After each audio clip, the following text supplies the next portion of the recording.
Damos la bienvenida al economista Richard Martínez, ministro de Economía y Finanzas. Vamos a hacer un enlace audio-video con la capital de la República.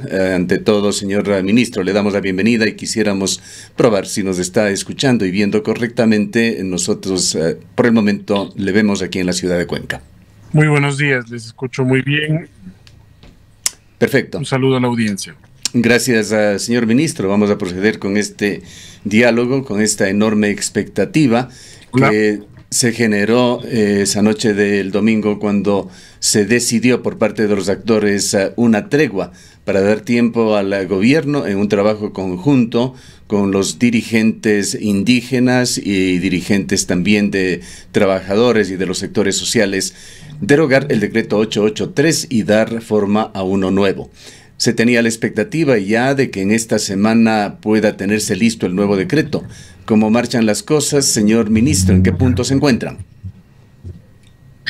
Gracias por la entrevista. Mire, yo creo que avanzamos bastante bien, avanzamos con un diálogo firme que nos ha permitido tener reuniones con más de 70 organizaciones de distintos ámbitos, del ámbito comunitario, de la economía popular y solidaria, pequeños productores, centrales sindicales, jóvenes, que nos han entregado sus ideas y sus preocupaciones. Creo que lo prudente en este momento es garantizar que ese diálogo se consolide en temas muy específicos, pero al menos creo que ya tenemos varios consensos a nivel nacional. El primero de ellos es que definitivamente nadie, salvo aquellos que se benefician, nadie quiere que los recursos de los subsidios desangren a la economía a través de el contrabando y a través del narcotráfico. Una cifra preliminar que hemos obtenido es que del total del costo de producción de las sustancias estupefacientes, un 30% corresponde al combustible. En consecuencia, es muy apetecible el combustible ecuatoriano para esas actividades que en otros países tienen que pagar un precio real por el combustible.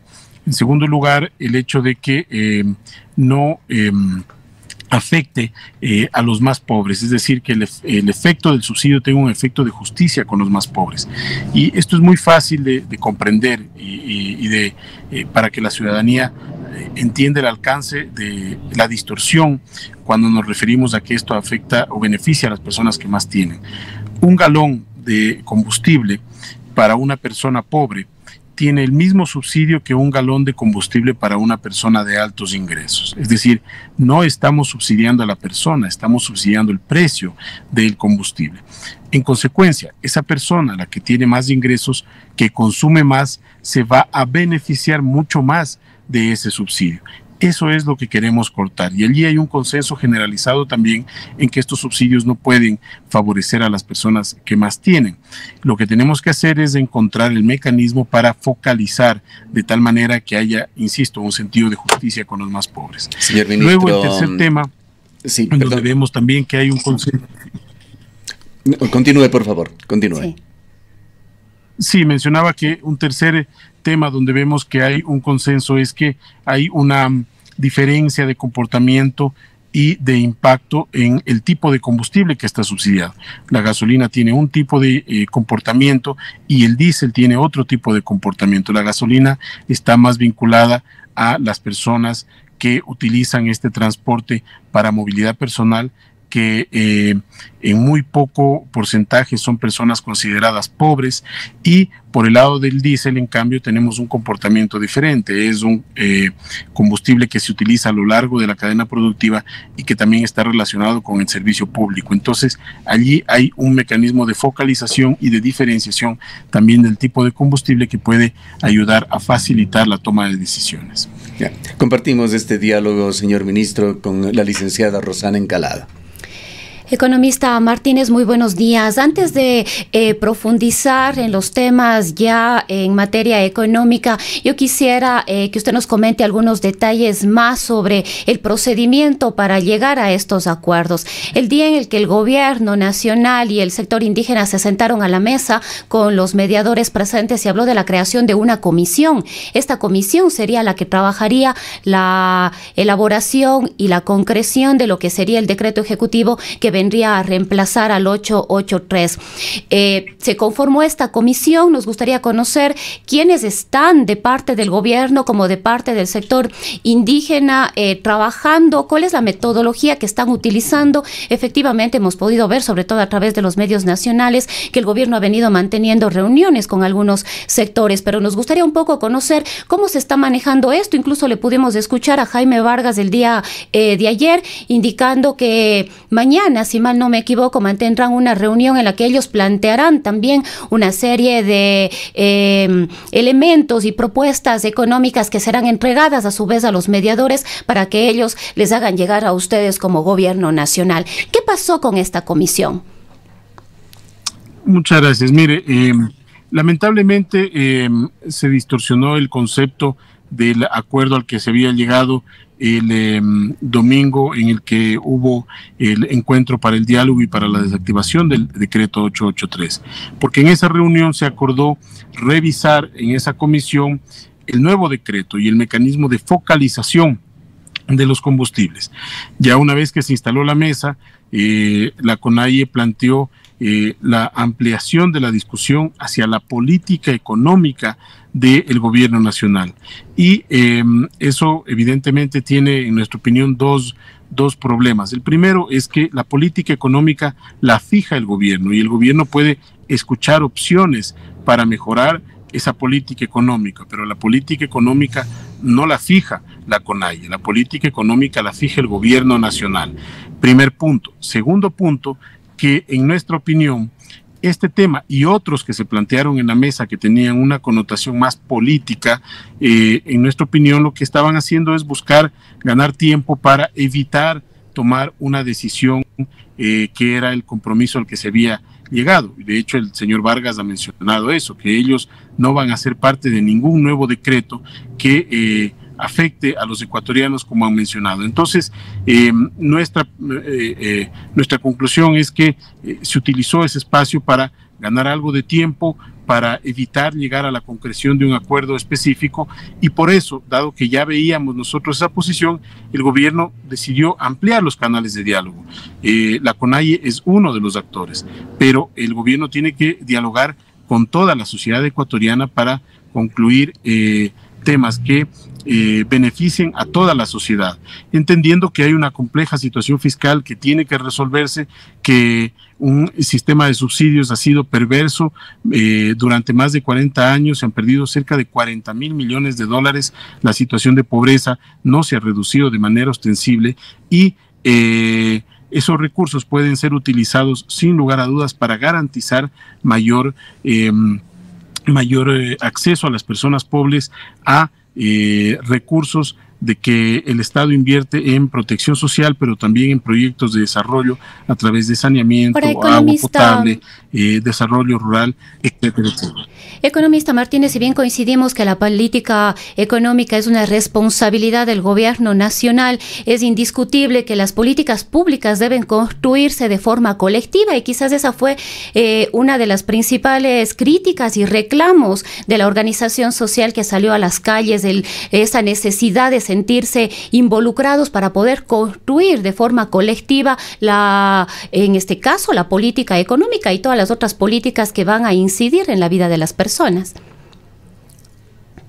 Sin duda, pero justamente por eso hemos abierto el canal del diálogo. Está claro que el diálogo debió haberse profundizado antes del 883, se abrió un espacio de diálogo, pero está claro que debimos haberlo profundizado, y eso hemos hecho en estos días justamente para escuchar a la colectividad, escuchar a los distintos gremios. Nos hemos reunido con centrales sindicales, con organizaciones de la economía popular y solidaria, con líderes barriales, con personas que están también trabajando en alternativas para mejorar la empleabilidad en el Ecuador a través de reformas laborales. Es decir, hemos abierto con más de 70 organizaciones y es ese diálogo el que tiene que conducirnos a una decisión de cómo focalizar de la mejor manera, de cómo desmontar sin un impacto en las personas más pobres esta decisión. Lo que no puede hacer el gobierno nacional es someterse a determinación de una política económica diferente a la que ha planteado. El plan de prosperidad es claro, busca una reducción del déficit fiscal, busca garantizar la estabilidad del sistema monetario, busca abrir oportunidades para las personas a través del empleo y el fomento de la producción, busca también proteger a los más vulnerables y darle más transparencia al manejo de las cuentas estatales.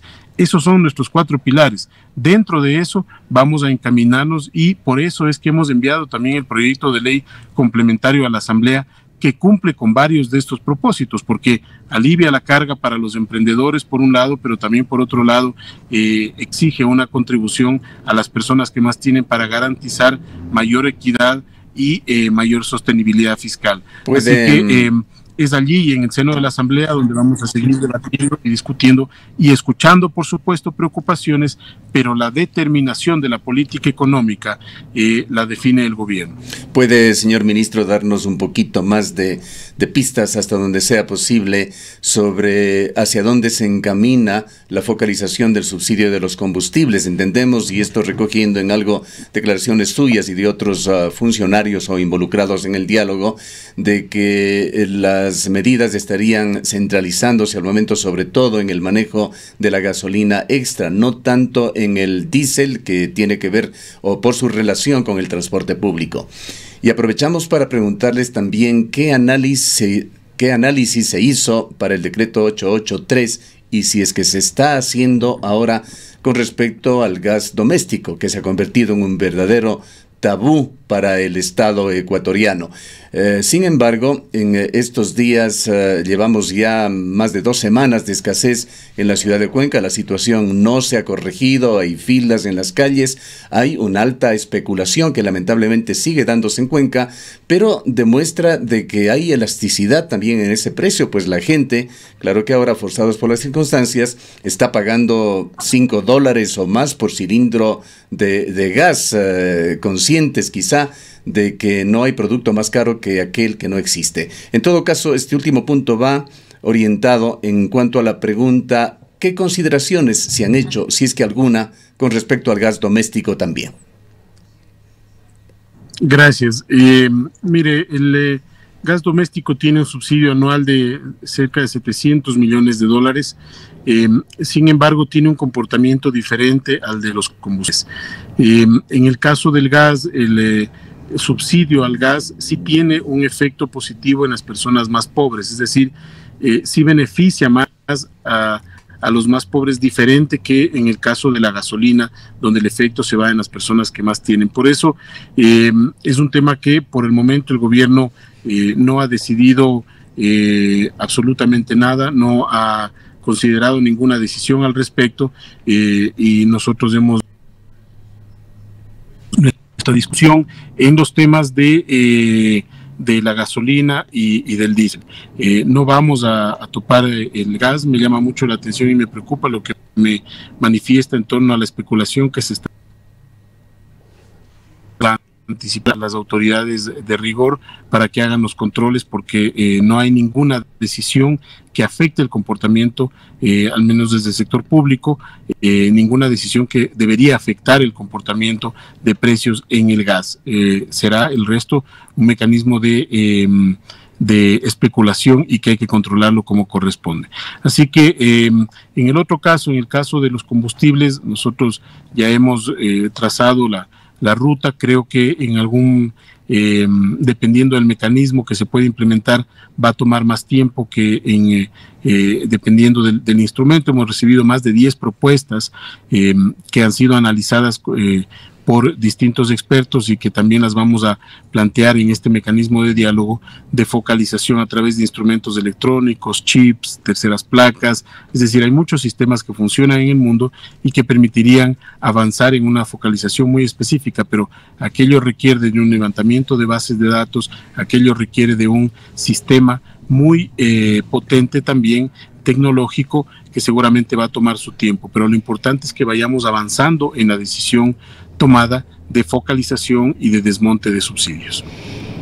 Economista Martínez, si bien entendemos que la idea de la focalización se mantiene, no se ha pensado en ningún momento dejar de lado uno de los subsidios, ya sea de las gasolinas o del diésel. Si no me equivoco, en algún momento le pudimos escuchar hace unos días al ministro Carlos Pérez, diciendo que la situación del diésel es muchísimo más complejo por la incidencia que tiene en la población y sobre todo por la cadena, porque no solamente es que se sube el precio del diésel, sino eso provoca una cadena de incrementos en una serie de servicios y productos, que es lo que definitivamente preocupa más que en sí mismo el incremento único y exclusivo, en este caso de el combustible, sino más bien la cadena de incrementos que se deducen a partir de aquello.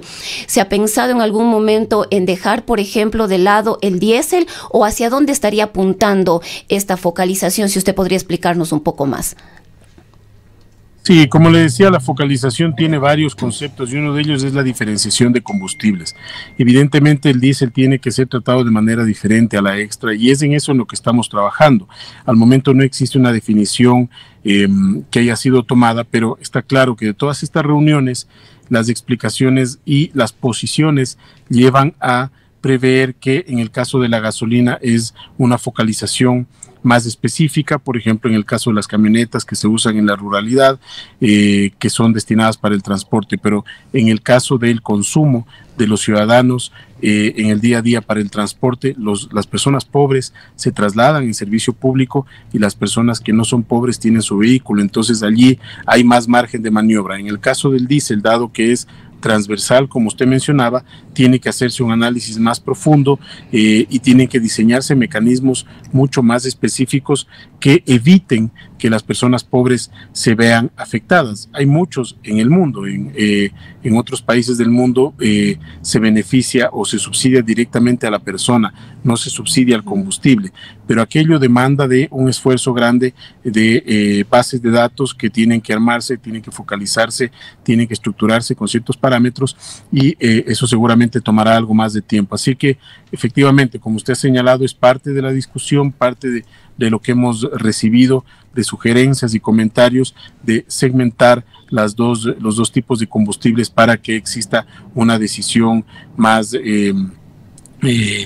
apegada a este momento a los objetivos que seguimos, que son la no afectación a las personas más pobres. Una pregunta, señor ministro, sobre algo que nos llamó la atención sobre su intervención, particularmente el domingo 13 de octubre.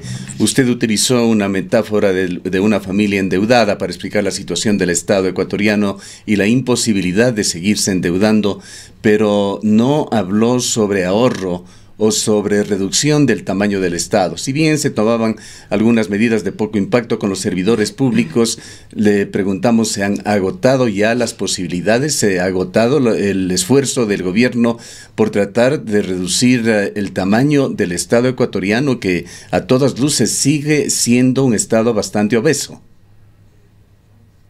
Mire, efectivamente cada vez es más difícil actuar en ese sentido y voy a explicar.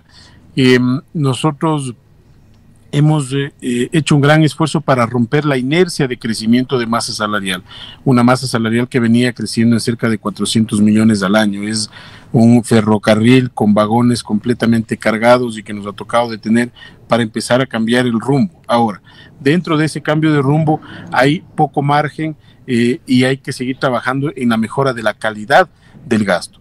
¿Y por qué digo que hay poco margen? Porque lamentablemente dentro de la estructura de la masa salarial, si uno analiza con detalle esa estructura, empieza a ver que el recorte puede estar asociado con afectación a los servicios para las personas más pobres.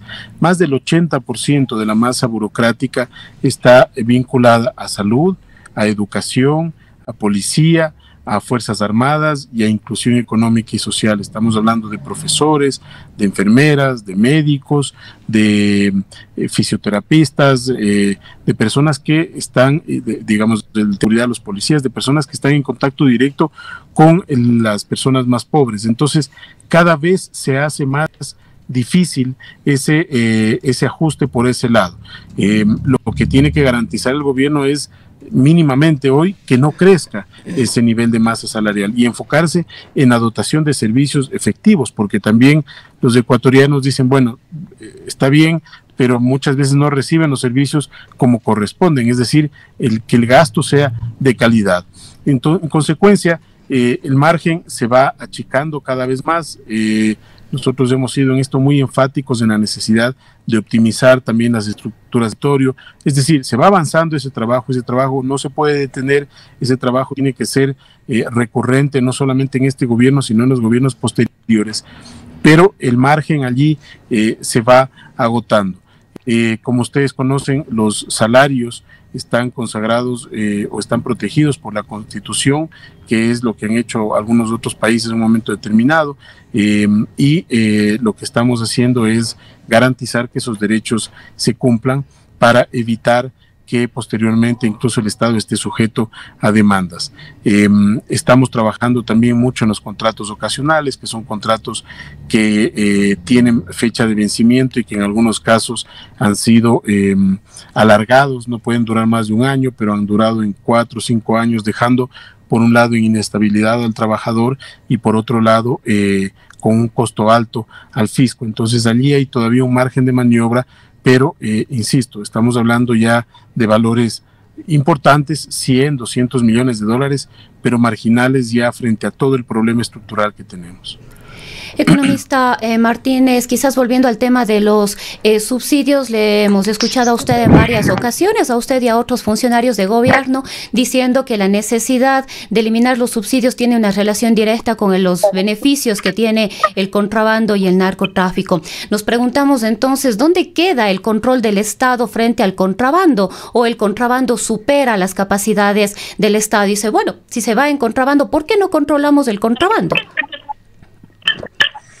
Mire, el contrabando se controla todo el tiempo, pero creer que solamente con control se va a detener una actividad ilícita de esta magnitud es hasta un tanto ingenuo, y lo digo de manera muy respetuosa. Con un diferencial de precios tan grande, los mecanismos que se van a encontrar para que ese contrabando siga permeando a la frontera van a ser enormes. Estamos luchando contra mafias, mientras que, es decir, no podemos llevar a toda nuestra seguridad ni a la policía ni a los militares de la frontera para que controlen el contrabando y reducirlo a cero y dejar desprotegidas a las poblaciones que también necesitan atención de seguridad ciudadana. Hay un balance que hacer y el control se está haciendo. Ha habido despliegue durante el último año muy fuerte de Fuerzas Armadas y justamente es allí donde se han detectado estos puntos de control. Ha habido muchas requisiciones, se han tomado también muchos vehículos que han estado traficando con el combustible, que no tenían permiso de circulación de este tipo de combustible. Pero todo termina siendo insuficiente cuando el diferencial de precios es tan grande y la tentación para estos grupos que están ajenos a la ley es tan fuerte en función de este diferencial. Un camión, un tanquero pequeño puede tener una ganancia, no sé, de unos 150,000, 200,000 dólares anuales ya netos solamente por transportar, solamente por llevar combustible de aquí, desde el Ecuador, y venderlo al precio real en Colombia, por ejemplo.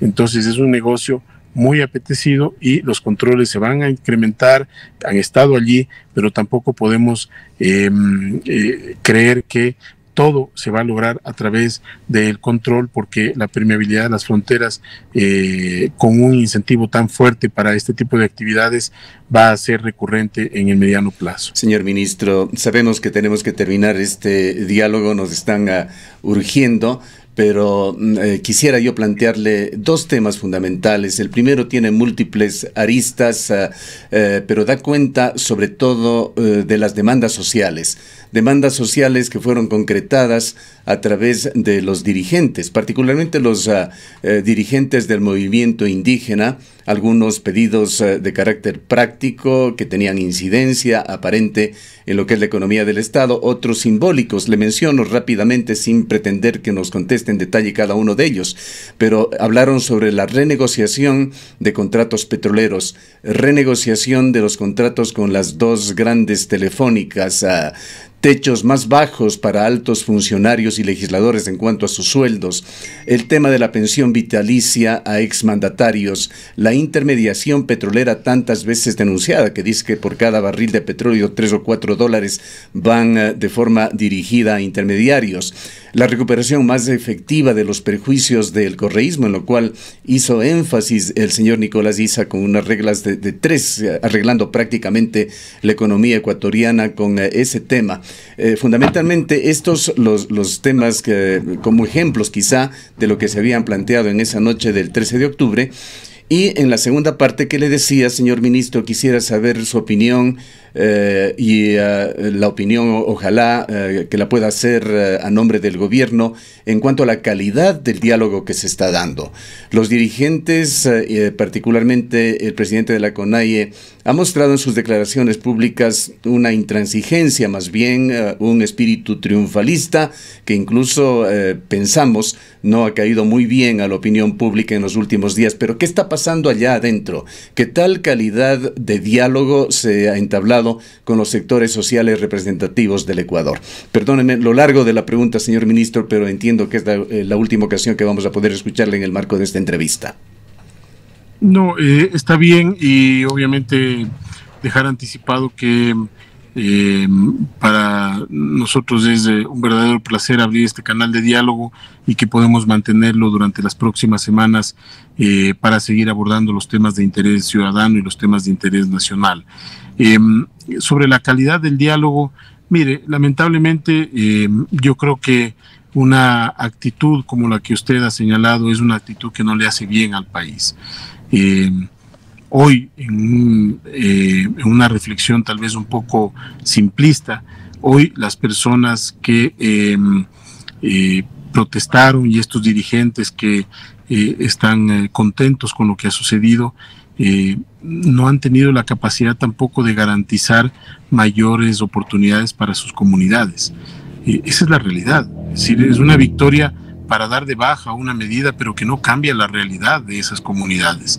Entonces tiene que haber un proceso de reflexión mucho más profundo, y allí es cuando nosotros observamos con claridad que hay un objetivo político, ¿no? Mantenerse en esa línea de oposición férrea sin dar alternativas concretas y específicas, tiene una clara intencionalidad de convertirse en actores políticos de oposición. Ya escuchamos también las declaraciones de estas personas en medio de la crisis, ahora se disculpan, ahora se justifican diciendo que era la calentura del momento, pero justamente creo que allí es donde las personas que actúan con responsabilidad y con un liderazgo pro país deben mostrar su valía, y el presidente de la República lo hizo. Incluso a pretexto de algunas críticas, demostró su altura al no caer en este mecanismo de insultos, en este mecanismo de ofensas, y también estar dispuesto a ceder. ¿Para qué? Para poder avanzar. El diálogo, como le decía, para nosotros es muy importante con aquellas organizaciones que quieran entregar propuestas y que también estén dispuestas a ceder. Creo que el momento actual nos exige a todos que tengamos que hacer una concesión para poder avanzar. El gobierno nacional ha decidido ceder y todos tenemos que hacerlo, pero no para imponer nuestra realidad ni nuestro criterio, sino para buscar los consensos en los que todos podamos tener un equilibrio. Evidentemente, ese comportamiento no ha facilitado bajo ningún concepto el diálogo, donde, como yo anticipaba, se busca establecer un nuevo modelo económico, un mecanismo de política económica diferente, y el gobierno nacional en ese contexto tiene que avanzar, porque las decisiones de política económica son responsabilidad del gobierno nacional, escuchando las preocupaciones, escuchando las alertas, escuchando las propuestas, pero la política económica la administra el gobierno. En cuanto a los otros temas que pueden ser de eficiencia, mire, hay temas que, como usted mencionaba, son simbólicos y otros temas que realmente podrían ser estructurales. En lo simbólico, la reducción de los salarios para los expresidentes o la eliminación de los salarios para los expresidentes, o en el caso de la Asamblea, son temas que se pueden trabajar, pero creo que es evidente que el país no se soluciona con el presupuesto de la Asamblea. Me parece que no supera los 60 millones de dólares. Usted puede eliminar presupuestariamente mañana la Asamblea y con esos 60 millones de dólares no habrá resuelto el problema, que es de una magnitud enorme. Son miles de millones de dólares los que tiene el Ecuador en su déficit fiscal. Y por el otro lado, los temas petroleros, que le competen evidentemente a otra cartera de Estado, pero aquí hay asuntos que tienen que resolver sobre la base técnica. No es, como se ha mencionado, que el Estado ecuatoriano está regalando $1 o $2 por barril. Son negociaciones que se hacen tradicionalmente en el mercado y que garantizan el flujo presente de los flujos de petróleo, de los ingresos petroleros. Se han mentido muchas cosas a los ecuatorianos, eso también es importante mencionar. Se les ha dicho que se les va a bajar el salario básico, cosa que no es cierta. Se les ha dicho que vamos a reducir o entregamos como gobierno nacional bonos a las personas venezolanas, eso no es cierto. Se les ha dicho también que hemos condonado 4.000 millones de dólares de deuda a las empresas más grandes, eso tampoco es cierto. Lo que se hizo es concretar a través de una ley una remisión tributaria que permitió recaudar 1.250 millones de dólares, recuperar 1.250 millones de dólares que estaban en disputa con las empresas. Y del total de esos 1.250 millones, el 99,5% fueron micro y pequeñas empresas. Entonces, aquí hay un claro intento de posicionar ciertos temas desde el lado de la oposición política, aun cuando eso aleje de una discusión técnica real y objetiva. Y nosotros vamos a seguir dialogando con aquellas personas y las entidades que quieran estar dispuestas a dialogar.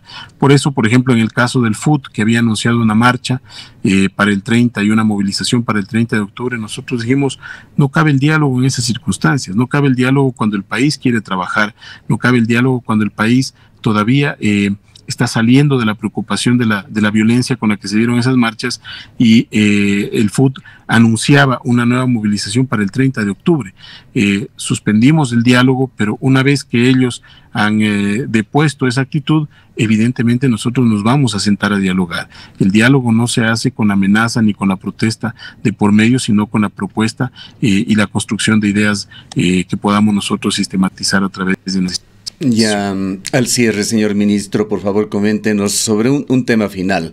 El Fondo Monetario Internacional. Hay un rechazo dogmático de importantes sectores, particularmente relacionados con la izquierda ecuatoriana, que ven al Fondo Monetario Internacional no como un facilitador para superar la crisis, sino todo lo contrario. Lo califican, lo configuran como un sinónimo de creador de condiciones de miseria. ¿Cómo están tomando ustedes este tema que tiene mucho que ver también con la comunicación y las condiciones del diálogo?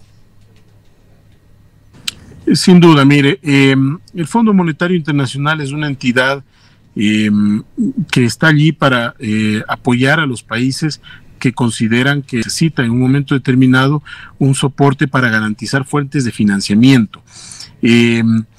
Las decisiones que tome el Ecuador tiene que tomarlas con o sin Fondo Monetario Internacional. Si usted el día de mañana no tiene un acuerdo con el fondo, igual tiene que tomar decisiones que permitan corregir el déficit. La situación es insostenible. Usted mencionaba mi alocución en la cadena, Y eso es lo que sucede en la práctica. Si un país, al igual que una familia, se queda sin fuentes de financiamiento, es lo más doloroso que puede suceder, porque ya no se trata del costo del financiamiento, sino del acceso a las fuentes de financiamiento.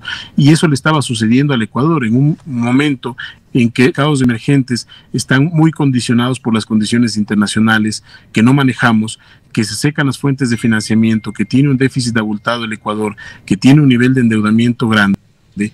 Es mucho más complejo conseguir financiamiento y también es poco responsable. A partir del año 2015 se generó ya un nivel de descalce, yo diría que una fractura estructural muy fuerte. A partir del año 2015 se empezó a pagar más por servicio de la deuda que lo que se invertía en salud y educación. Y el acuerdo es importante porque nos permite garantizar acceso a estas fuentes de financiamiento. Además, que implementa fuentes de financiamiento que son de bajo costo y de largo plazo, que son las que provienen de los demás multilaterales, a tasas de menos del 4%, a 20, 30 años, y eso generalmente no se consigue en el mercado, y para el Ecuador es muy complejo pensar que en las condiciones actuales podamos acceder a esos niveles de financiamiento. Un financiamiento para salir del hueco en el que estamos, no para mantenernos y para evitar tomar las decisiones como se hizo en el pasado.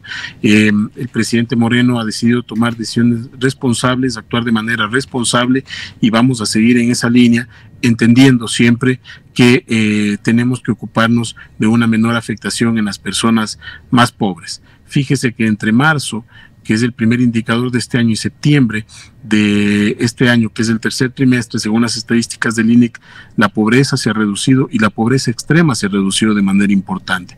Eso quiere decir que los mecanismos de protección social también han sido efectivos y que el gobierno está atento para garantizar que no se vean afectadas esas cifras, y vamos a seguir profundizando en ese trabajo para aumentar los pisos de protección social, las transferencias monetarias y las oportunidades para los ecuatorianos. Queremos agradecerle mucho por su tiempo, señor ministro. Nos quedamos con muchas inquietudes en carpeta que ojalá, como usted lo ha señalado, podamos evacuarlas en los próximos días. Gracias nuevamente. Sin duda, así será. Declaraciones de Richard Martínez, ministro de Economía, uno de los principales actores en las mesas de diálogo que van dando forma al nuevo decreto que reemplazará al 883.